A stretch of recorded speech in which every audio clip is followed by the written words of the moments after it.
جەلال تاڵەبانیەوە بۆ سەددام حوسێن. بیستم و دواتر نامە هەڕەشە ئامێزەکەتانم خوێندەوە کە بۆ منتان ناردەبوو. هەرچەندە بە ئاواتەوە بووم نامەکەتان بانگەوازی ئاشتبوونەوەی نیشتیمانی وایە لەسەر بنەمای کۆتایی هاتنی دکتاتۆری و دامەزراندنی جێگرەوەی دیموکراتی پارلەمانی فیدراڵی فرەیی لە عێراق.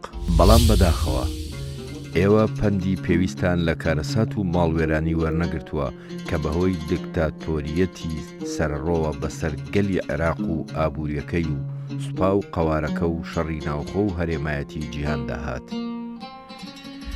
هەڕەشە لێکردنتان بۆش و پوچە، چونکە دەبێ بزانی کە سەرکردایەتی هاوبەشی کوردی ڕایگەیاندووە کە لە مووسڵ و کەرکووک کێرشی زبان و هەروەها سوپای عێراقیش بەو جۆرە هیچ بەرەیەکی باکوور لە گۆڕێدانیە و دواتر ئێوە بە درێژایی حکومتان گشت جۆرە زوڵم و دوژمنکاریەکتان دژ بە گەلی کوردستان کردووە کە باپیرانتی حەواندەوە کاتێ والی بەغدا لە سەردەمی عوسمانیدا هەڕەشەی لە ناوبردنی لێکردن. ئێوە وەک یەکەم حاکم دەستی بۆ چەکی کیمیایی بردبێ لە دژی گەل و هاو نیشتیمانی خۆی چوونە مێژووەوە. باشکرا شانازیتان بە چالاکیەکانی ئەنفالەوە کرد کە تاوان و قێزەونی و دوژمنکاریەکی لە مێژوودا بێوێنەیە. هێزەکانی ئێوە گشت گوند و شارۆچکەیەکی کوردستانی عێراقی وێران کرد، ماڵات و سامانی ئاژەڵیشی هەموو بە تاڵان برد، سەرباری لە سێدارەدان و خافڵکوژی و دەربەدەری و دوورخستنەوە کۆڵە پێچکردنی لاوان لە کوورەی شەڕی دوژمنکارانەی سێینە، شەڕ لە دژی گەلی کوردمان و شەڕ لە دژی ئێرانی هاوسەی موسڵمان و هاوڕێ و شەڕ لە دژی گەلی کۆیتی برای بێوەی. ئێستا کە تۆ زۆر باش دەزانی کە ئێمە لەگەڵ ئەمریکادا شەڕی ئێوەمان نەکردووە مەگەر گروپێکی سەر لە شێواوی تیرۆریستی تاوانبار بە ناوی ئەنساری ئیسلام کە ئەفسەرێکی دەستگای مخابەراتی عێراقی بە پلێ عەقید و بە ناوی سەعدون مەحموود عەبدوللەتیفی عانی ئەبووائیل فەرماندەی دەکات. ئیدی مەبەست لەم نامە هەڕەشە ئامێزە چییە؟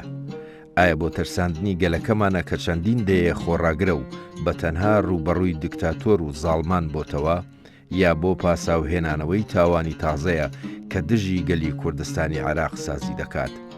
بێگومان ئێوە دەزانن تا ئێستا بەرەیەکی باکوور نییە، ئەوە هەر کوردی تێدا بەشدار نییە، بەڵکو بەرەیەکە نیشتیمانی عێراقی هەیە کە دەستەیەکی فەرماندەیی سەرکردایەتی دەکات کە بە شانازیەوە تێیدا ئەندامم لە پێناوی ڕزگارکردنی عێراق لە دەرد و بەڵای جەنگ خەبات دەکات کە دیکتاتۆریەت بەسەر گەلەکەمانیدا سەپاندووە کە هەر لە بنەڕەتەوە لە دەست درێژی بۆ سەرمافی گەلی عێراق پێکاتووە لە دیاریکردنی چارەنووسی خۆی و حکومکردنی خۆی لە ڕێی نوێنەرانی هەڵبژێردرا و بە ئازادی.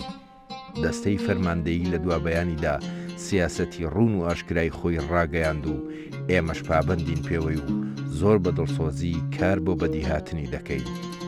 بەڕێز سەددام حوسێن، گەر ئێوە دڵسۆزی بەرگریکردن لە عێراقی مەزن، ئەوە بە جەنگی ماڵوێرانکەری دۆڕاو کە ئەنجامەکەشی ڕوون نابێ، بەڵکو بەوە دەبێ کە دەست لە کار بچێشنەوە و دەستبەرداری حکم ببن و بیدەنە دەست وەزارەتێکی نیشتیمانی هاوپەیمانی گەل و نیشتیمان لە شەڕی دیکتاتۆری ڕزگاری بکات، بەم جۆرە کۆتایی بە ژیانی سیاسی خۆت بهێنی. هەروەک چۆن دەستان پێکرد لاوێکی خەباتگێڕی ناو حیزبێکی عێراقی ئۆپۆزیسیۆن بوون، بەکارێکی نیشتیمانی و هەنگاوێکی خۆت و خێزانەکەت لە بەشێکی زۆری بەرپرسیارەتی مێژووی ڕزگار دەبن کە لە ئەستۆتانە. سڵاو لەو کەسەی ڕووی لە ڕووناچیە. 4/4